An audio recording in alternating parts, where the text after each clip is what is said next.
শিৱসাগৰ ভটিয়াপাৰ বাৰিচুক অঞ্চলত যোৱা 12 তাৰিখৰ পৰা অহৰহ গেছ নিৰ্গমন হৈ আছে।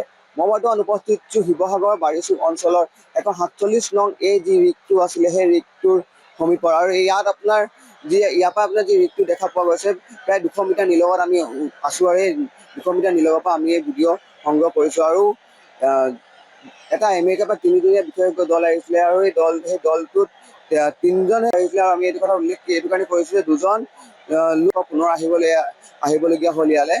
এই ৰিকটো বৰ্তমান এই ৰিকটোত কাম চলি আছে আৰু এই ৰিকটোৰ পৰা বহু সামগ্ৰীৰ পৰা আঁতৰালে আৰু এতিয়া এই ৰিকটো সম্পূৰ্ণভাৱে নমাবলৈ চেষ্টা কৰিব, কিয়নো ইয়াত আপোনাৰ কেপিং কৰিবলৈ চেষ্টা কৰি আছে, এই গেছ ৰোধ কৰিবলৈ কেপিং কৰিব চেষ্টা কৰি আছে আৰু এই চেষ্টা অব্যাহত আছে। আমেৰিকাৰ যি 5জনীয়া বিশেষজ্ঞ দল আছে, 5জনীয়া বিশেষজ্ঞ দলে বৰ্তমানো চেষ্টা চলাই আছে আৰু ইয়াত আপোনাৰ দুখনকৈ ক্ৰেং আনিছে। এখন আপোনাৰ 40 টন ওজনৰ, এখন অত্যাধুনিক 200 টন ওজনৰ এখন ক্ৰেং আনিছে। সেই দুখন ক্ৰেঙে ইয়াত কাম ইতিমধ্যে চলাই আছে পৰিলক্ষিত হৈছে। আৰু এটা কথা ইয়াত আপোনাৰ এইটো উল্লেখ কৰিব লাগিব, যি SK পেট্ৰটেক নামৰ যি কোম্পানী আছিলে, যি স্বত্বাধিকাৰী আছিলে SK পেট্ৰটেক কৃষ্ণ আগৰৱালা বৰ্তমানলৈকে এই ঠাইত উপস্থিত হোৱা নাই। ইয়াৰ যি আপোনাৰ পৰিয়াল আছে সেই পৰিয়ালসমূহ কাষত আহি পেলাই কথা বতৰা পতা নাই আৰু সেইটো এটা ডাঙৰ প্ৰশ্ন উত্থাপন হৈছে, SK আগৰৱালাই কাৰ আশীৰ্বাদে অশেষ সুস্থ হৈ পেলাই এনেকুৱা ময়মতালি কৰি আছে। এই কথাও এতিয়া বৰ্তমান সাধাৰণ ৰাইজৰ মাজত উত্থাপন হৈ আছে। আৰু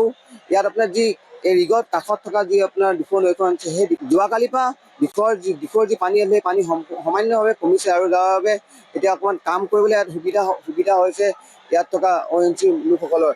আৰু ইয়াত যি ONGC আৰু যি SK পেট্ৰটেক আছিলে আৰু SK পেট্ৰটেকৰ যোৱাকালি আপোনাৰ পলিউশ্যন কণ্ট্ৰল বৰ্ডৰ পৰা এখন কাৰণ দৰ্শোৱা জাননী প্ৰেৰণ কৰিলে, কিয়নো SK পেট্ৰই পলিউশ্যন কণ্ট্ৰল বৰ্ডৰ পৰা কোনো ধৰণৰ অনুমতি নোলোৱাকৈ এই ৰিগত আপোনাৰ যি পলিউশ্যন হয় বা এই ৰিগৰ যি আপোনাৰ তেলসমূহ বা ধোঁৱা উলিয়াইছিলে সেইখিনি কোনো ধৰণৰ পাৰ্মিশ্যন লোৱা নাছিলে। সেইটো লোৱাটো জৰুৰী আছিলে, যাৰ বাবে পলিউশ্যন কণ্ট্ৰল বৰ্ডে এখন জাননী প্ৰেৰণ কৰিছে।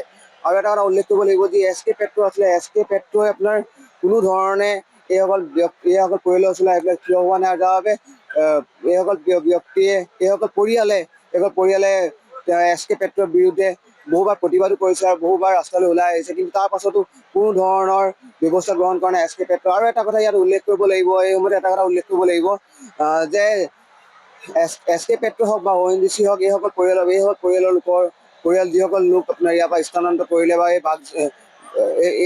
এই যি স্থানত থাকে সেইসকল বেলেগ জেগাত স্থানান্তৰ কৰাৰ পাছতো ONGC কৰ্তৃপক্ষই তেওঁলোকৰ কথা নপতাতে এটা ডাঙৰ প্ৰশ্ন উত্থাপন হৈছে, কিয় এনেকুৱা হৈছে। আৰু বহুত প্ৰতিবাদ দেখা গ'ল, বহুত প্ৰতিবাদৰ সন্মুখীন হ'ল SK পেট্ৰ, আৰু প্ৰতিবাদৰ সন্মুখীন হোৱাৰ পাছতো SK পেট্ৰৰ গা নলৰিলে আৰু ONGCৰ লগত কি মিত্ৰালি আছে SK পেট্ৰৰ, সেইটো অনাগত দিনত লক্ষণীয় হ'ব। আৰু লগতে এটা কথা ক'ব লাগিব, ইয়াত থকা যিসকল স্থানীয় লোক আছে সেইসকল স্থানীয় লোকে নিজৰ ক্ষতিপূৰণ পাব নে নেপায়, অনাগত দিনত সেয়াও লক্ষণীয় হ'ব।